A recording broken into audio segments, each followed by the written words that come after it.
Hey, another week, another stack of comics, and I have some mail calls.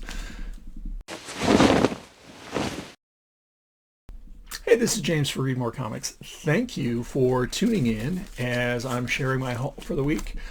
Please do like, share, subscribe. Leave a comment below if there's a comic book that you pulled this week that you're really excited about, or something you see here that looks interesting or not. Let's talk about it.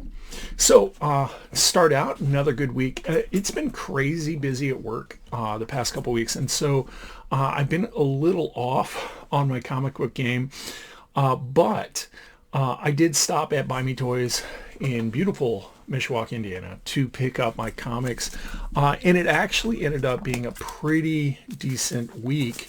I thought it was going to be kind of light, and then I ended up with a couple mail calls I'll share at the end. So starting out, we have Absolute Superman, issue number 13. This is the David Talaski.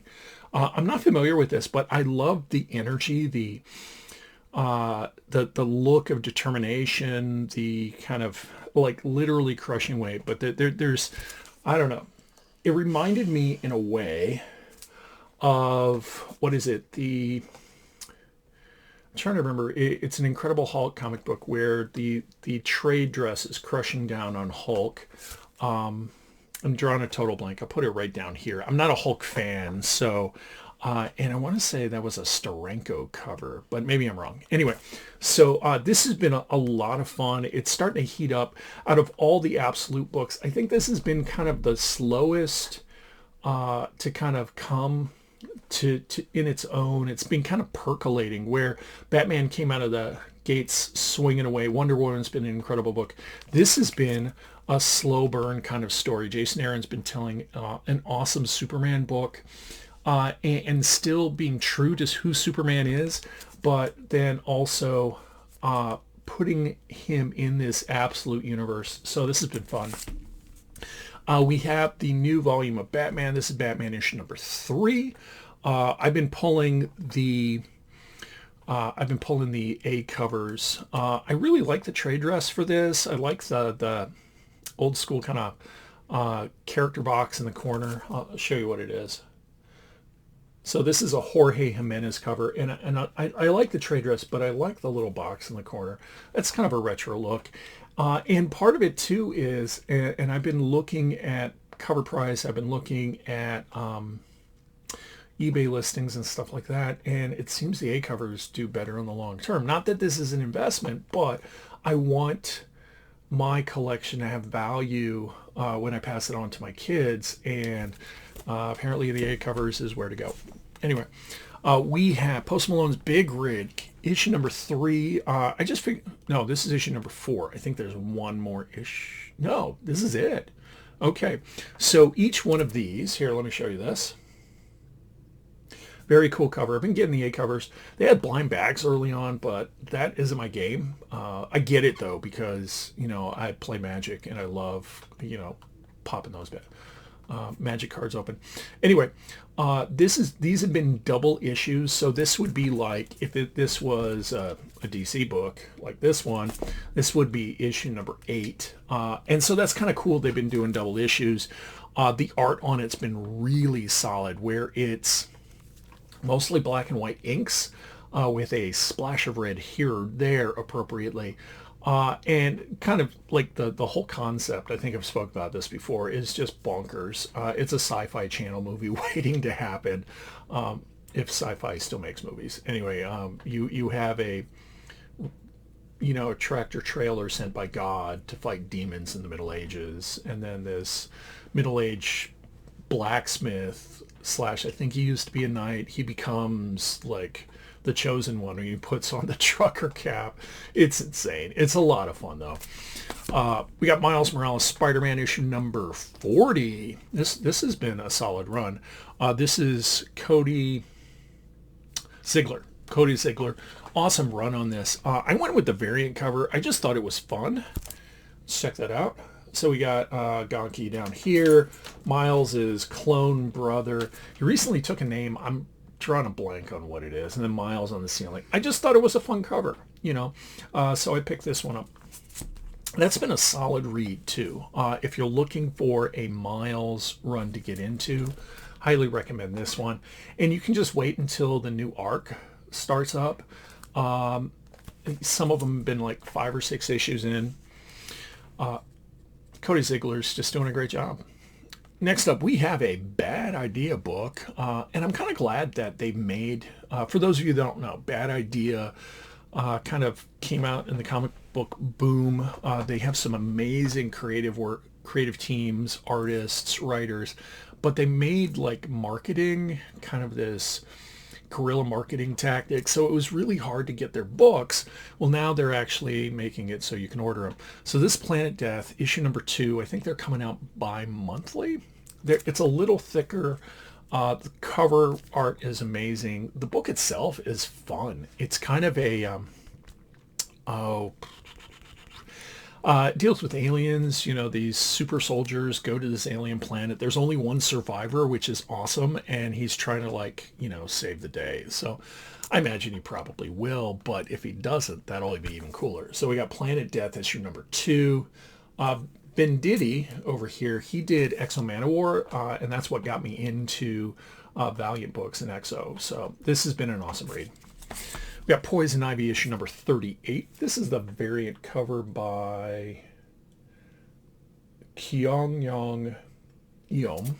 I've never heard of this artist. Anyway, it's not the cover I wanted, but I thought it was kind of a sick cover. So check out the detail there. I just ended up, this morning as I was drinking coffee, I was watching a Sticky Goose video, and he was talking about how he recently sold all his collection, which I've been kind of following, and how what saved him wasn't variant covers, it was vintage books, like copper, Bronze Age books. And I get it, you know, with some exceptions, variant covers have no legs. They're just cool to look at. And there's my dog. Along that line, we have Rook Exodus, issue number 8 by Ghost Machine. I've been getting the helmet covers because I just think it's cool. And I think that's the bottom line. I think that was Sticky Goose's point. Collect what you like, collect what brings you joy. And this is cool for me. You know, I like having these covers. And not that it's going to have a lot of money value at all. It's just a fun read, and the covers are cool. It's not put, like, these variant covers here. This is awesome. It doesn't cost me anything extra from the A cover. All right. Anyway, along that lines, we have a Star Trek series, and I think there's one more issue in this. This is Star Trek Red Shirts.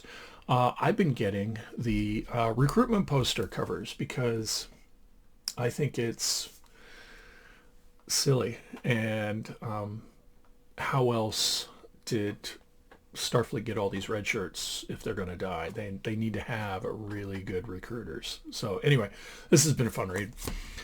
We have Star Wars Legacy of Vader.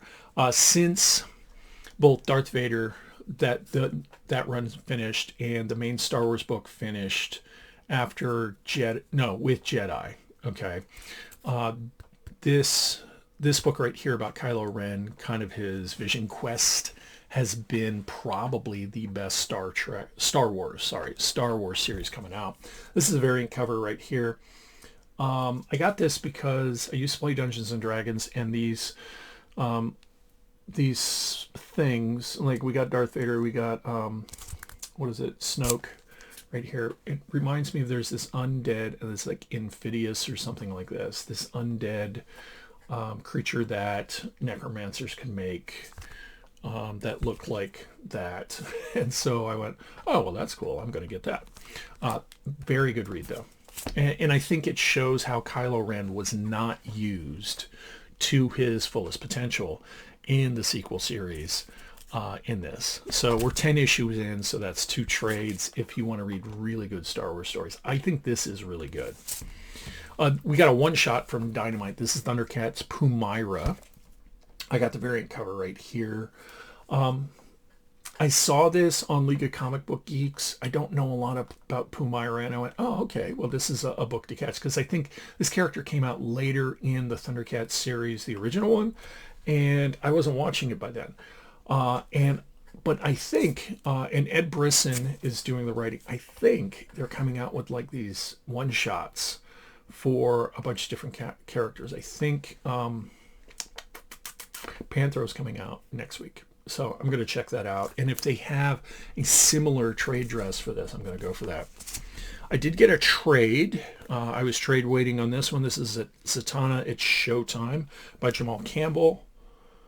Heard really good things about this. What I love about it is in the back you can see the variant covers. Anyway, Zatanna is like low-key a character that I really enjoy from Justice League Dark. And instead of pulling the individual issues, I've just been trade waiting. I got the Paul Dini trade. It's sitting right over there waiting for me to read it. And moving forward, I'll probably just do this. It's more cost-effective. I get the whole story in one thing. And it looks like for this character, at least the time being, Zatanna is not going to be having her own ongoing. Okay? So let's put that over there. So on to mail calls now. Around 2017, I was in a Facebook group and they were all about Kickstarters. And FOMO is a real thing, folks. And so I kind of got involved in getting some Kickstarters. I was selective. Like they were all about Lady Death books. And nothing against Lady Death. But that's not my jam. Okay? So I just check my microphone. I went and looked on Kickstarter, and there was this one series. It was written by Matt Wilburn, and it's kind of like a Dexter, like the series Dexter, set in Birmingham, England, where the writer lives, involving this nurse's aide who was killing people. She was a spree killer of some sort. Really good read. It was dark, okay, involved the mob and apparently the geography and some landmarks in Birmingham. I've never been to Birmingham, but I thought it was cool that it's like, hey, here's this guy writing this book set in his city and he knows it. So he then did a cyberpunk series called Ghost System. And I love cyberpunk. I played Shadowrun when I was in college. And so, okay, I'm going to get this too. And it's set in Birmingham also. So this is issue 3. Is this issue? I think this is issue 3 of 4. Okay. Let me double check real quick. So this came all the way from England. I don't know. Yeah, this is issue number 3. And considering it had to go across the pond, it did okay. Like, if you look at the front... is that a spine tag? No, that's art. Okay, here we go. So it's this cyberpunk yarn set in Birmingham, England in the future. The main character is a hacker. It's really cool. Okay, I enjoyed it. It's a little bit more expensive because, you know, you're supporting someone's indie book, but I've really been enjoying what Matt Wilburn's been turning out. And you get his imprint is Broken Face Comics, so check it out if you want. I'm not big into Kickstarter on a lot of other things. Anyway, and then I am an avid listener of Off Panel, the podcast by David Harper, who is a Stilt-Man fan, and he came out with a Stilt-Man zine for New York Comic Con, and I was able to order it. It was reasonably priced. It was like $15, I think. But I thought it was kind of interesting. Here's a character I don't know a lot about, and this is all about Stilt-Man, and he got in a bunch of like known artists. So I'll do a review of this after I get to read it. So we got Stilt-Zine issue number 1. This is from Sketched, which is his website. He is now doing comic book journalism. And then he throws in all these freebies. So we got a Stilt-Man card, off-panel sticker, and you can't see it, but there's a Sketched sticker beat right here. So I thought this was kind of fun. Anyway, there's my haul. There's my mail calls. I have some stuff coming in this week I'm really excited about. I sent some books to get slabbed at CBCS, and so I want to talk about that when they come in. So with that, I hope you enjoyed listening to me ramble on about comic books. Thank you for tuning in. Leave a comment below. Hit the like button. That really helps the algorithm. And please, don't forget, life is better if we read more comics.